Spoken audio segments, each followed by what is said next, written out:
The topic we're going to talk about today is difficult for understanding even for today's science. It is related to Egypt, the place where Jesus, King Solomon, Thoth, and other important and mystical figures in our history studied sacred knowledge. It is about the history of the Emerald Tablets, which date back to 36,000 BC.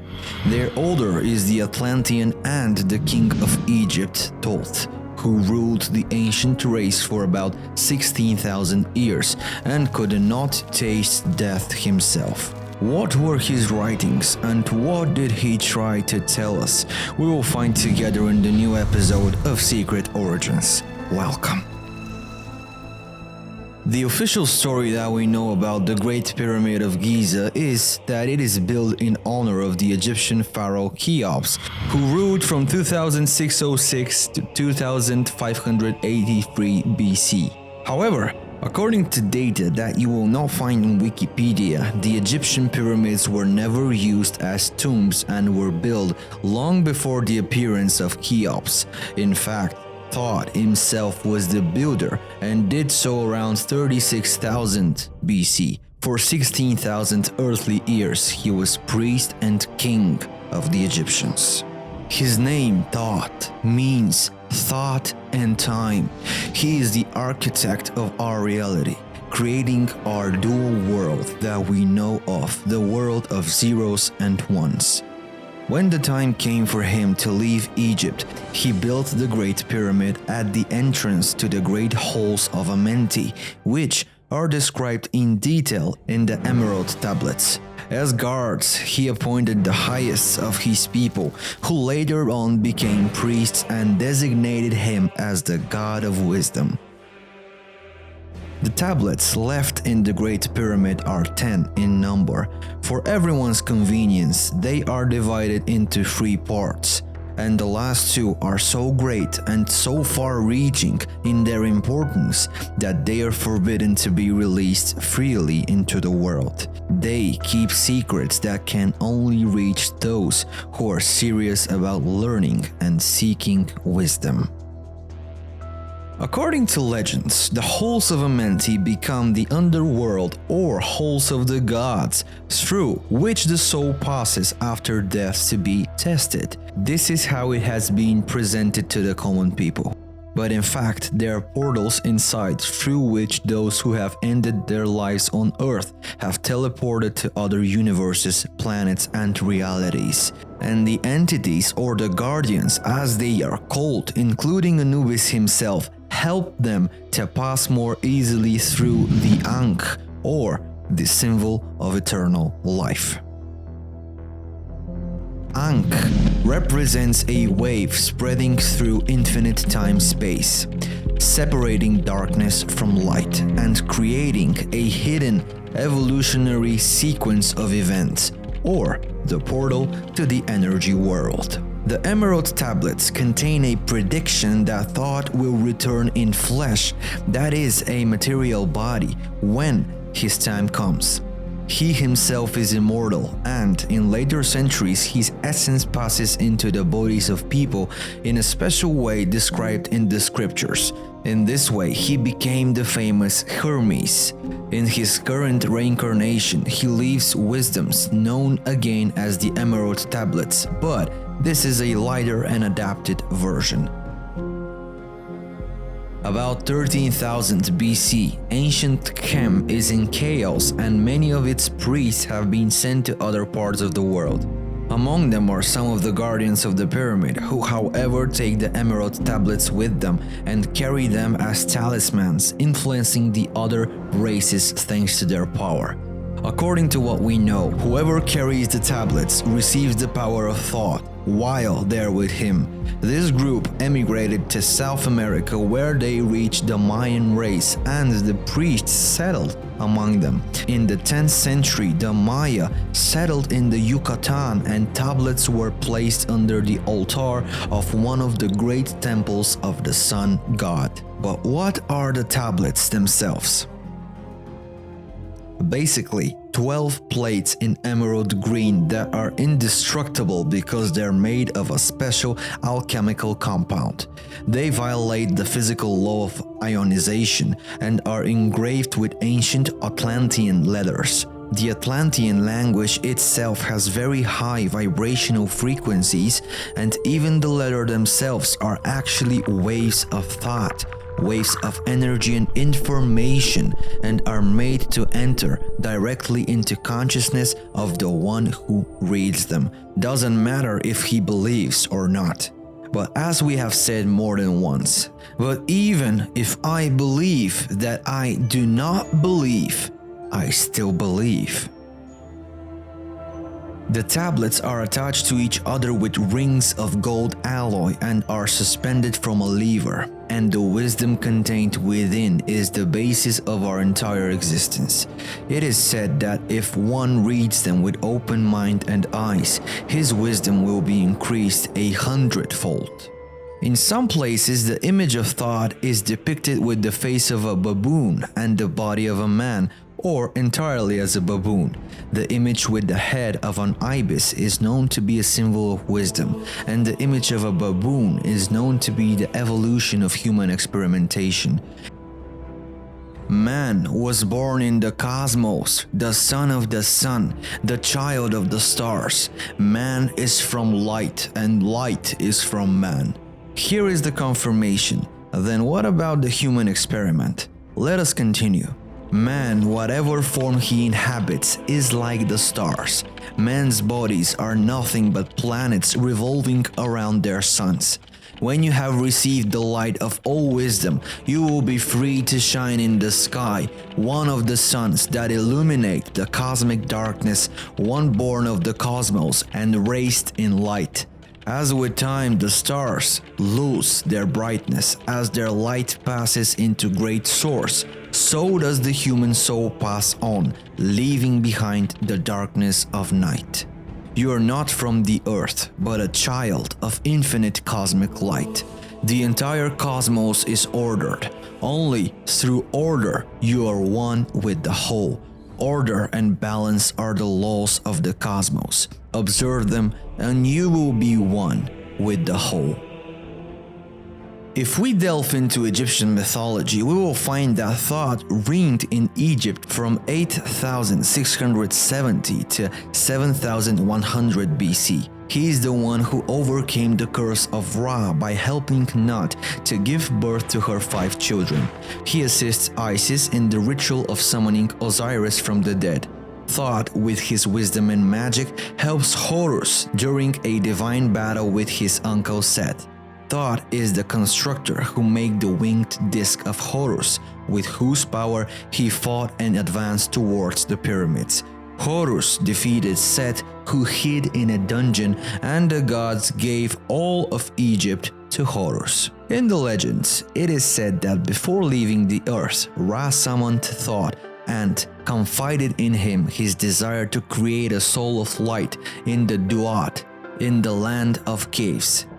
He authorized him to reign over his region, draw up a list of inhabitants, and give just punishments. In mythology, Thoth also represents Ra in the afterlife, participating in the judgment of souls in the whole of double math. Our task is to guard the emerald tablets, which give us vast knowledge and advantage to guide the Mayan race that is destined to ascend. The tablets express the divine power of Thoth. It is great power. We are confident that we settle within the Mayas, their priests who have preserved ancient knowledge from the wisdom of Atlantis. I am one of the temple priests assigned to guard the tablets of the divine Thoth. I had the great honor and responsibility to carry them. In my chest box made of hard leather lie emerald green tablets composed in an alchemical way. They do not break. Moisture does not damage them. Acid does not corrode them. They are eternal. On them are written letters that only we, priests, trained in mysteries, understand, letters of the divine Atlantean language. The letters are magical. There is power in their words that opens the realms hidden to human knowledge, and there in the words lies the hidden key that unlocks the secrets of heaven and earth. In the secret word, in its sound, a mighty power is stored. Because what is man if he does not know that man is from light and light is from man? Magic is knowledge, magic is law. A person is only that which he believes in, a brother of the darkness or a child of the light. That is why knowledge is needed, and knowledge is acquired through learning. As soon as one begins to read the tablets, one realizes that they combine within themselves a harmony. Throughout, waves and vivid pictures appear in the mind of the reader that reveal the wisdom of the eternal mysteries. The time has come to put the knowledge I've gained during many years of training into practice and pass it on to the Mayan priests. They're familiar in part with the secrets of the Atlanteans and willingly accept everything written in the tablets. They are most impressed by the halls of Amenti, which we call the underworld. Wisdom goes to all her children as long as they go to her. Throughout the ages, the light has been hidden. Man lives in darkness. Hidden from him is the light of the great fire. All symbols and words are doors and helpers that lead to the secret origins of our world. If we can realize that all keys are material manifestations, in fact only extensions of one great principle, we will begin to understand things as they are. Each galaxy, universe, or reality has a specific structure and moves according to certain laws. For example, the law that governs the movement of the planets is invariably linked to the law that governs our material structure. And this has been one of the great aims of the mystery schools or some secret societies, to reveal and to pass on those laws and principles that connect the spiritual and material worlds. And the thinking person is precisely the bridge between the two, because consciousness is everywhere, both materially and spiritually, on the razor's edge between the two. Therefore, the main goal of Secret Origins is for everyone who watches to keep learning and above all, to open their minds wide and create conscious thoughts, because conscious thoughts create conscious reality. There is a great deal of wisdom in Thoth's words, which we will share with you in a moment, and you must understand for yourself that it cannot be convened in just one episode. But we always have to start from somewhere, and one is better than nothing. So we will always tell you that it's great to follow these episodes. They are for you, but they are only to prompt you, to tease your intuition and curiosity and what you know deep down very well, so that you start reading more and expanding your own consciousness. And as you expand your own consciousness, you will realize that in this way, you're also expanding the global one. And we thank you for that. O man, and list to this wisdom. Where do name and form cease? Only in consciousness, invisible, an infinite force of radiance bright. Know that always and everywhere in the cosmos there is eternal and infinite consciousness. Although it's hidden from superficial view, it still exists. The key to these higher worlds is within you, and it can only be found within. Open the gates in yourself and you will live a real life. Man, you thought you were living, but you know that your previous life leads only to death. Because when you're attached to your body, there is no real life for you. Only a soul that has found freedom from the material world has true life. All the rest are only shackles, bonds from which one must free himself. Do not think that a person is born for the earthly. Although he was born on earth, he is essentially a light-like spirit, but without true knowledge, he can never find that freedom. Here we will now discuss some of the explanations to make it clearer. Thoth leaves his own body under the flower of life, or described as the flower of light. He can enter it whenever he wants, and he sends his consciousness into other bodies, and thus he can be born as human. He was at extremely high level of development and easily did such things. The flower in question is located in the pyramid of the cold fire, which governs the balance of the earth. The land of the barbarians is actually the land of Egypt. Chem was the first place from which the teachings of the Atlanteans spread. From here, they later sent messengers to other barbarian tribes, such as the higher plan. That Chem is to be used as the center of the new race of wisdom. Thoth, as an Egyptian god, is again considered the god of wisdom. He's usually depicted with the head of an ibis whose beak resembles a new moon, a crescent moon above it, which is a symbol of wisdom again. Thoth was revered by the ancient Egyptians as the creator of writing, as he possessed a huge library of manuscripts. Here are some of the names he was called. He who counted the sky, the stars and the earth, the counter of times and seasons, the master of the divine body, voice of Ra, Ra from ancient Egyptian light, the author of all knowledge, human and divine, the achiever of all hidden under the firmament.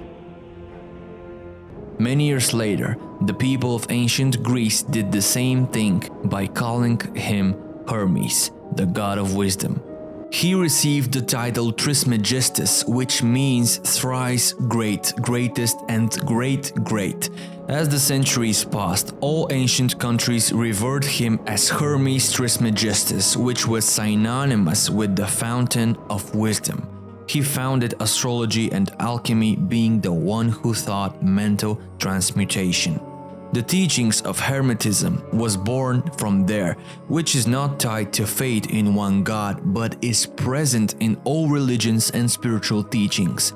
The knowledge that Thoth and later Hermes gave us is yet to be discovered by the latest technologies and scientists. Did they hide the structure of our universe in their sacred knowledge?